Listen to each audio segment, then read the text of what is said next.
नमस्कार, बहुत स्वागत है आपका। एनडीटीवी मध्य प्रदेश छत्तीसगढ़ देख रहे हैं आप। आपके साथ मैं हूं आसिफ शेख और बुलेटिन की शुरुआत इस वक्त एक बड़ी खबर के साथ कर रहे हैं। बड़ी खबर बीजापुर से आ रही है, जहां 24 नक्सलियों ने सरेंडर किया है। नक्सली डिप्टी कमांडर राकेश ने भी सरेंडर कर दिया। नक्सली कमांडर राकेश पर 10 लाख रुपए का इनाम था।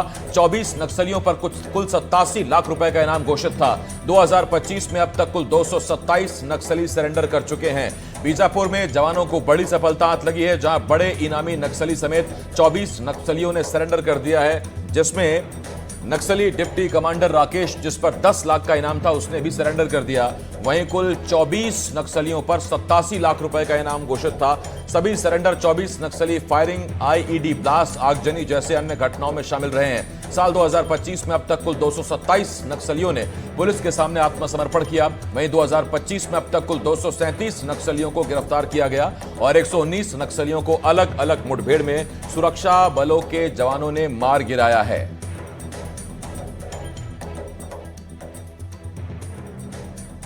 आज 24 हार्डकोर माओवादियों का आज सरेंडर हो रहा है, जिसमें प्रमुखता से जो कंप्लेंट नंबर 2 है उसके डिप्टी कमांडर जो कि सीवाईपीसी भी है राकेश, उसका सरेंडर हो रहा है। इसके अलावा मार्ट डिवीजन में कंपनी नंबर 7 है, उसके जो पीपीसीएम हैं। इसके अलावा पीएलजे बटालियन के 2 सदस्य हैं और उसी प्रकार कंपनी नंबर 2 के एक सदस्य। कुल मिलाकर 87.5 लाख के इनामी आज नक्सली आज सरेंडर कर रहे हैं। नीलेश मेरे सहयोगी इस वक्त इस बड़ी खबर पर हमारे साथ जुड़ रहे हैं। नीलेश, कल भी डिबेट में हमने इसी बात का जिक्र किया था, यही सवाल पूछा था कि बसव राजू जैसे बड़े नक्सली के मारे जाने के बाद अब शायद सरेंडर्स में तेजी आएगी, और वही हुआ। डिप्टी कमांडर स्तर का नक्सली सरेंडर कर रहा है अपने 23 और साथियों के साथ।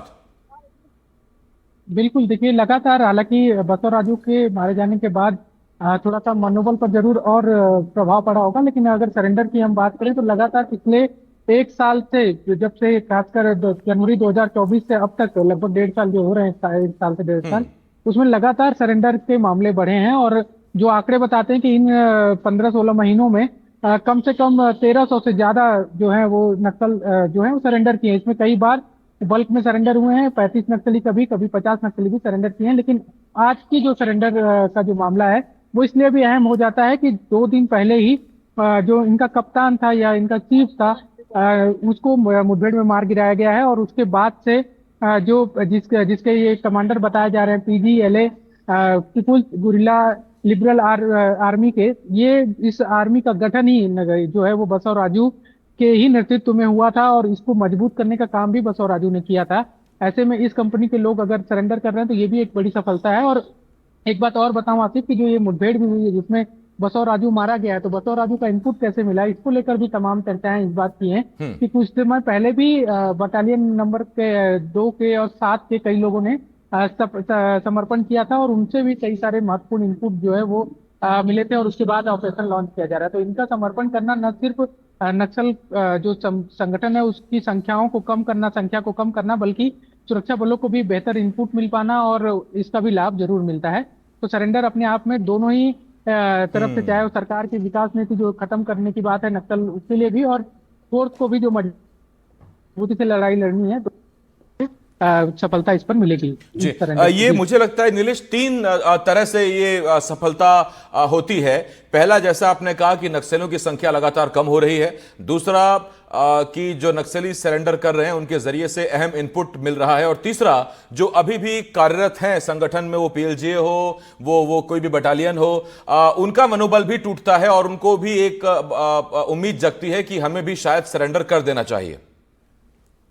बिल्कुल आसिफ, अगर इससे हम थोड़ा सा और डिटेल में जाएं तो जो आपने कहा कि संख्या, जिसका पहले हमने जिक्र किया संख्या की बात, तो लगभग 15 से 16 महीनों में जो आंकड़े आए हैं उसके मुताबिक 1300 से ज्यादा ने सरेंडर किया और 1200 से ज्यादा जो है वो गिरफ्तार किए गए हैं। 400 के आसपास दोनों, अगर मतलब पिछले 2024 और 25 के अभी तक के आंकड़े मिला ले तो लगभग 500, 450 से 500 के बीच नक्सलियों के शव बरामद किए गए। तो अगर इन पूरे आंकड़ों को एक साथ मिक्सअप करेंगे तो लगभग 2500 से 3000 के बीच संख्या तो सीधे ही कम इनकी होती नजर आ रही है।